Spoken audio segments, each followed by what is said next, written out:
ओम नमो नारायण। मी भारतीय आयुर्वेद अध्यात्म योगपीठ आचार्य डॉक्टर मोहनपुरी, मुक्काम जायगाव, तालुका सिन्नर, नाशिकमधून बोलतोय। मित्रांनो, पॅरालिसिस हा जो आजार आहे, कुणी त्याला पक्षघात म्हणतंय, कुणी पॅरालिसिस म्हणतो, कुणी एकांगवाद म्हणतोय, अशा पद्धतीचे वेगवेगळे त्याला नावं आहेत। ह्या आजारामध्ये आपल्या शरीराचा अर्धा भाग निकामी होणे। तर अर्धा भाग निकामी होणे म्हणजे हे सर्व तुमच्या बुद्धीला किंवा बुद्धी परिसरातील एरियाला रक्त पुरवठा न होणे, कारण की रक्ताच्या माध्यमातूनच ऑक्सिजन आपल्या बुद्धीला मिळतंय।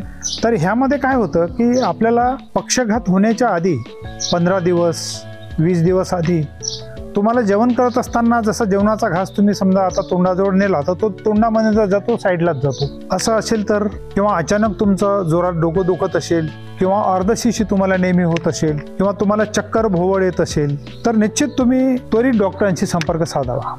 आपण त्याच्यासाठी वाट बघायची नाही, किंवा थोडंफार वात आला असेल म्हणून असं त्याच्याकडे दुर्लक्ष करायचं नाही।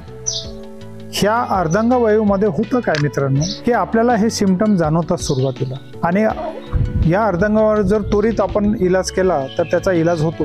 हे होण्याचे कारण म्हणजे अतिमद्यपान, अतिदारूचे सेवन करणे, किंवा डायबिटीस सारखा आजार आहे तुम्हाला, ते कंट्रोलमध्ये तुमची शुगर नसणे, किंवा ब्लड प्रेशर तुमच्या शरीरामध्ये अचानक वाढणे। काही लोकांचं 200च्या वर ब्लड प्रेशर वाढतंय, आणि 200च्या वर ब्लड प्रेशर वाढल्यानंतर तुम्हाला पॅरालिसिस होणारच। अशा वेळेस तुमची बुद्धीमधली एखादी नस एक तर फाटून जाते, मग तिथं बुद्धीमध्ये आसपास जो आहे तो स्त्राव होतो, रक्तस्त्राव होतो, किंवा जर बुद्धीला रक्त मिळालं नाही पाहिजे तसं तर त्या ठिकाणी क्लॉट तयार होतो। हे 2 कारणं त्याच्यामधले मुख्य कारण आहेत। तर तसे जर तुम्हाला काही अशी लक्षणं जाणवले तर त्वरित तुम्ही संपर्क साधा। आमच्या भारतीय आयुर्वेदिक अध्यात्म योगपीठामध्ये 50 बेडचा अर्धांगवायूसाठी मुख्यतः हॉस्पिटल तयार केलेलं आहे। त्यामध्ये आपण पंचकर्म, स्नेहन, स्वेदन ह्या सर्व गोष्टी आपण करतोय, आणि पंचकर्माने त्याला, ह्या अर्धांगवायू रुग्णाला पंचकर्मानेच नीट केलं जाते।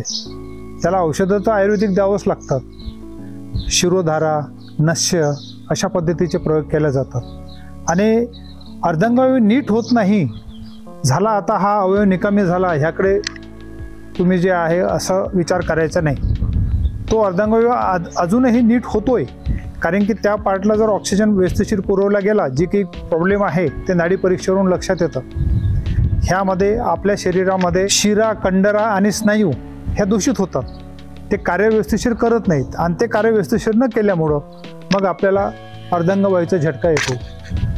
तर इथं आम्ही अर्धांगवायूच्या रुग्णांसाठी व्यवस्था केलेली आहे। तुम्ही महिनाभरी त्यांना ठेवू शकता, 7 दिवस पंचकर्मासाठी ठेवू शकता, किंवा आयुर्वेदिक औषधं घेऊन पण तुम्ही इथून जाऊ शकता।